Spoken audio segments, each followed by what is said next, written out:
আরো একটা নতুন মিনি ব্লগে তোমাদের সকলকে স্বাগত জানাই। মামার বাড়ি এত কাছে হওয়ার জন্য যাই, তবে থাকা হয় না। কিন্তু ৫ বছর পর আমি মায়ের সঙ্গে যাচ্ছিলাম এবং সেটা থাকবো বলে যাচ্ছিলাম। আর আমার মামার বাড়িতে ছিল শিব পুজো। আর এই প্রাকৃতিক শোভা দেখতে দেখতে আমি আর মা পৌঁছে যাই বাজারে। আর আমার মামার বাড়ির ডিস্টেন্স যেহেতু খুবই কম, তাই টোটো ধরে আমরা খুব তাড়াতাড়ি পৌঁছে যাই মামার বাড়ির কাছে। আর এই হলো মামার বাড়ির মনসা মন্দির, আর এই হচ্ছে শিব মন্দির। তো তারপরে আমরা পৌঁছে যাই মামার বাড়ি। আর ওখানে গিয়ে আমরা একটু সকলের সঙ্গে দেখা করে জল-টল খেয়ে বেরিয়ে পড়ি শিবতলায় যাবো বলে।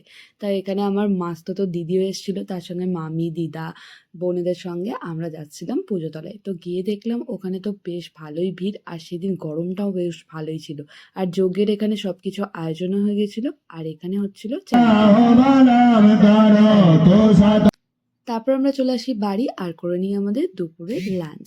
তো আমার ভিডিওটা তোমাদের কেমন লাগলো অবশ্যই জানিও। যারা চ্যানেলে নতুন আছো তারা সাবস্ক্রাইব করতে ভুলো না।